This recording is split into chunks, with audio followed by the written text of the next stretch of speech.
নমস্কার বন্ধুরা, আমি রূপম। আজ তোমাদের জন্য আর একটা নতুন গল্প নিয়ে চলে এসেছি। গল্পের নাম অদৃশ্য সিংহাসন। গল্পটা শুরু করছি, শুনতে থাকো।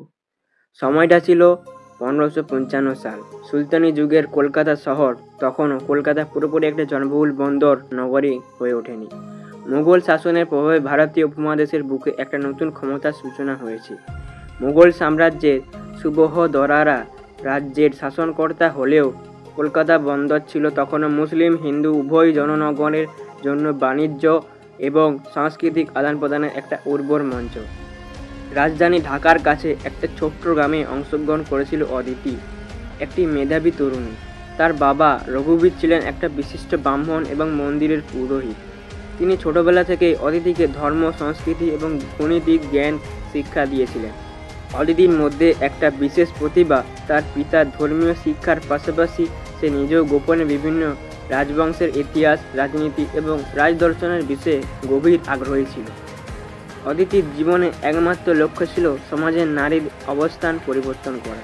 তখনকার সমাজে মেয়েদের জন্য শিক্ষা প্রাপ্তি ছিল অত্যন্ত কঠিন, তবে অদিতির পিতা তার উপর কোনো বাধা চাপাননি। একদিন মোগল সাম্রাজ্যের সুবহদরার নবাব শায়েস্তা খান কলকাতায় আসেন। তিনি শোনা গিয়েছিল এক মূল্য রত্ন শুভমণি এর সন্ধানে আছেন, যা গোপন অবস্থায় গ্রামে কোনো একটা প্রাচীন মন্দিরে লুকানো আছে। এই রত্নটি গোপন অবস্থান জানা ছিল খুব কম লোকে, আর তার মধ্যে অদিতির পিতা পরিবারের ছিল একজন। অদিতির মা অনেক দিন আগে মারা গিয়েছিলেন, তাই সে তার পিতার কাছেই বড় হয়ে ওঠে। একদিন তার পিতা এক গোপন বার্তা দেন তাকে, একটি পুরনো দিনের মন্দিরের কাছে অবস্থিত, যেখানে সেই রত্ন লুকানো আছে, কিন্তু সেই জায়গাটি শুধুমাত্র বিশেষজ্ঞদের জানার কথা। অদিতি একদিন সিদ্ধান্ত নেয় সে এই রহস্য উদ্ঘাটন করবে। মন্দিরের কাছে পৌঁছানোর পর সে সেখানকার এক বৃদ্ধ সাধুর সঙ্গে সাক্ষাৎ করে। সাধু জানিয়ে দেয় রত্নটি শুধুমাত্র একটি নারীকে অনুসন্ধান করতে পারে।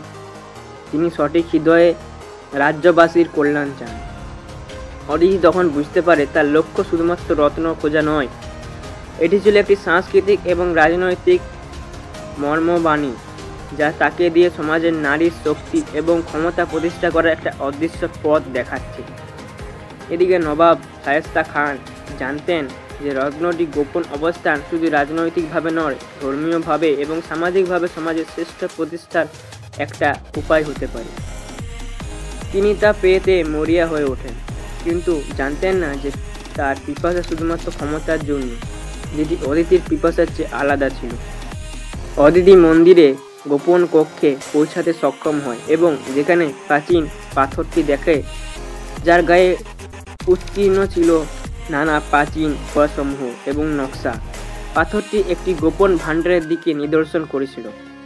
তিনি দ্রুত পাথরটিকে স্থানান্তরিত করে ভাণ্ডারের কাছে পৌঁছান এবং যেখানে রত্নটি থাকে সেখানে রত্নটি উদ্ধার করেন।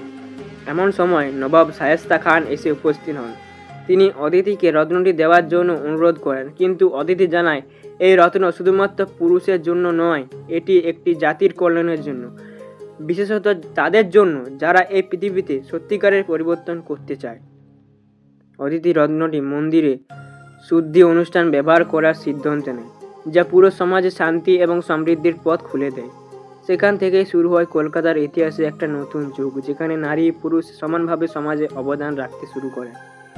এই ঘটনা থেকে জানা যায় যে অদিতি ছিল সেই নারী যে একদিন রাজ্যকে, সমাজকে এবং তার জনগণকে শান্তি এবং সমৃদ্ধির দিকে নিয়ে যেতে পারে। রঘুবীর তার মেয়ের দৃঢ় মনোবলের জন্য গর্বিত, আর অদিতি বুঝতে পারে যে তার সংগ্রাম শুধুমাত্র তার নিজস্ব কল্যাণের জন্য নয়, এটি একটি বৃহত্তর লক্ষ্যের দিকে পরিচালিত। তাকে নেতৃত্বের ভূমিকা নিতে হবে এবং সংগ্রাম কেবল তার নিজের রাজ্যের জন্য নয়, বরং সমগ্র দেশ এবং বিশ্বের নারীদের জন্য এক নতুন আলোর পথ তৈরি করবে। এইভাবেই অদিতির নাম ইতিহাসে চিরকাল স্মরণীয় হয়ে থাকে, যিনি তার সাহস এবং মেধা দিয়ে একটি ঐতিহাসিক মুহূর্ত তৈরি করেছিলেন।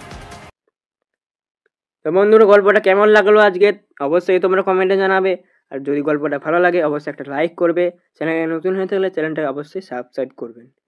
আজকের জন্য এটুকুই। পরের দিন আবার ঠিক সন্ধ্যে 7টার সময় দেখা হচ্ছে। ধন্যবাদ।